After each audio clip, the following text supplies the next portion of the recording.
Il est attendu de retour chez lui à Nantes ce jeudi soir. Johan Barbero, ce directeur de l'Alliance française d'Irkoutsk, a été arrêté en février 2015 et condamné pour des faits qu'il a toujours niés.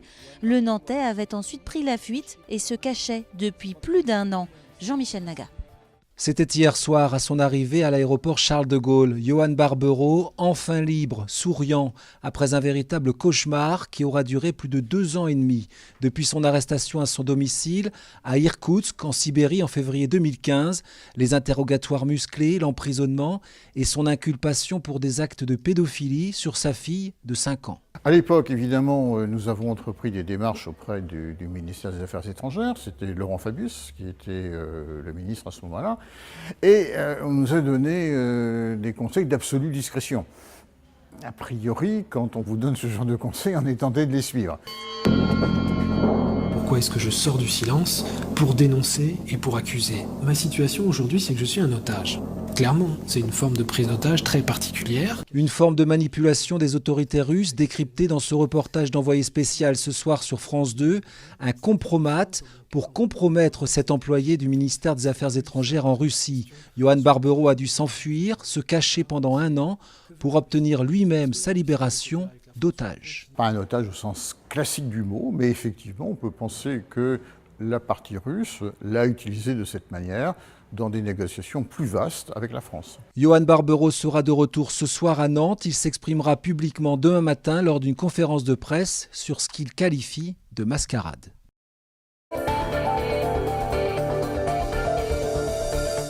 À Saint-Nazaire, le vote du budget 2018 n'aura pas lieu en décembre comme d'habitude. Il sera reporté au mois de mars.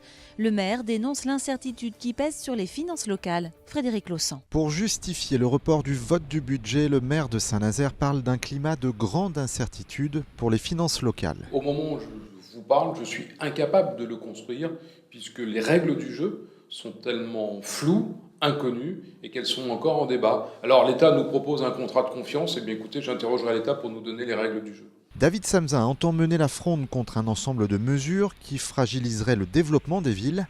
Certaines sont déjà actées, d'autres sont encore en discussion. Par exemple, la suppression de la taxe d'habitation, les nouvelles règles qui freinent l'investissement ou encore les limites des dépenses de fonctionnement. Aujourd'hui, ce sont les manettes, c'est notre capacité à gérer, notre capacité à décider sur le plan local qui est remise en cause. Je crois qu'aujourd'hui, dans ce pays, la décentralisation est mise à mal et qu'il y a une recentralisation du pouvoir et que Bercy est en train de prendre les manettes de ce pays. Voilà pourquoi je dis que la situation est grave. C'est grave pour les maires, c'est grave pour les bailleurs sociaux, je pense au monde HLM, et que dans l'état où nous sommes, il y aura un impact économique très très fort sur le marché de l'emploi. Alors, quelles conséquences concrètes pour les petits et grands projets de Saint-Nazaire? Réponse lors de la présentation du budget au plus tard en mars prochain. Dans l'immédiat, l'heure est aux réunions d'arbitrage entre les élus de la majorité. C'est un joli coup de pub que s'offre le salon Art to Play, le rendez-vous des fans de manga, jeux vidéo et autres heroic fantasy qui se déroule à partir du 17 novembre, a annoncé qu'il accueillerait pour une dédicace à l'acteur Dean Charles Chapman, un nom qui parle sans doute aux fans de la série Game of Thrones dans lequel il joue le rôle du roi Tommen Baratheon. Le jeune homme sera présent le samedi 18 pour une conférence ainsi qu'une séance de dédicace très encadrée. Pas plus de 50 signatures à l'heure et un tarif de 10 € en plus de l'entrée pour pouvoir accéder à la star. Pour plus d'infos sur le salon Art to Play, direction le site internet art2play.fr. Ce mercredi après-midi, il y avait du monde à l'hippodrome du Petit Port à Nantes. 4000 personnes ont assisté au Grand National du Trot. Claire Villalon y était. Bazir, Thomas, Raffin, ces noms ne vous disent peut-être rien et pourtant il s'agit de l'élite du trot. Ce mercredi après-midi, ils étaient tous présents à l'hippodrome de Nantes pour participer à une compétition de la plus haute importance, le Grand National du Trot. C'est formidable, c'est en plus une journée de rêve. Aujourd'hui, on a les meilleurs chevaux, les meilleurs drivers, donc c'est les cavaliers qui sont présents sur l'hippodrome. Et parmi nos 30 réunions de course à l'année, bien sûr, le GNT fait partie des épreuves majeures. On est ravis de l'accueillir. Vous avez pu voir le monde et l'engouement autour de cette course, donc c'est très important pour nous. Florent Manodou, l'ambassadeur de l'événement, a même fait le déplacement. Il n'était pas le seul. Près de 4000 personnes sont venues assister à la 12e étape de ce Tour de France des trotteurs. On s'est un peu pris au jeu, donc on adore les chevaux et on s'intéresse vraiment aux propriétaires, aux entraîneurs, aux drivers. Voilà, on suit tout le monde. On a la chance de voir Manodou aujourd'hui, donc c'est super, c'est que du bonheur. Une journée ensoleillée. La finale de cette compétition aura lieu le 3 décembre prochain à Vincennes. Il faudra donc attendre l'année prochaine pour assister de nouveau au Grand National du trot dans le département. Et cette fois-ci, rendez-vous à Pornichet.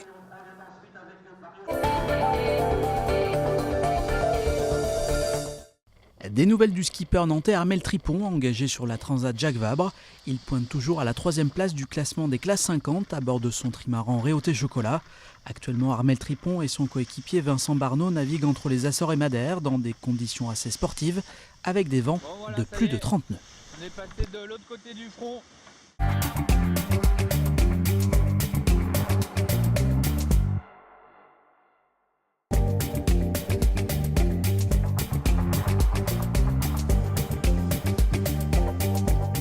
Notre objectif, c'est de passer du champ de l'insertion à l'emploi pérenne. Donc ce que nous visons à terme, c'est l'emploi définitif. C'est du CDI ou c'est de l'accès à la formation aussi, puisqu'on sait bien que la formation, c'est le sésame aussi pour trouver de l'emploi pérenne. Donc notre objectif, c'est quand même ça. Mais on sait bien qu'il faut souvent des étapes pour les personnes. S'il faut passer par le CDD, s'il faut passer par l'intérim, eh bien c'est des options qui ne sont absolument pas écartées, puisque toutes ces actions-là sont finalement des étapes dans un parcours d'insertion professionnelle avec un objectif, c'est que les personnes puissent trouver un emploi qui leur corresponde et qui soit pérenne. C'est aussi l'intérêt de l'entreprise qui a besoin de fidéliser ses salariés pour pouvoir se projeter sur du long terme, sur des axes de développement entreprise.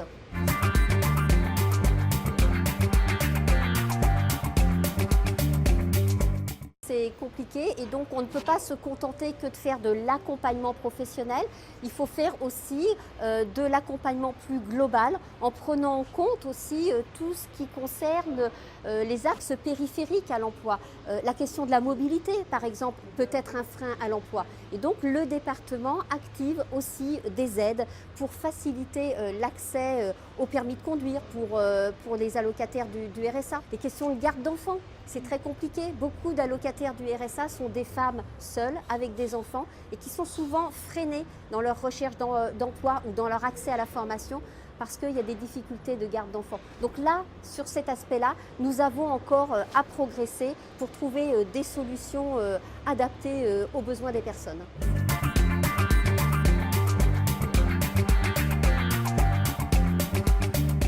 Nous avons trouvé quelqu'un en face qui avait envie de prouver qu'il pouvait vivre de sa passion.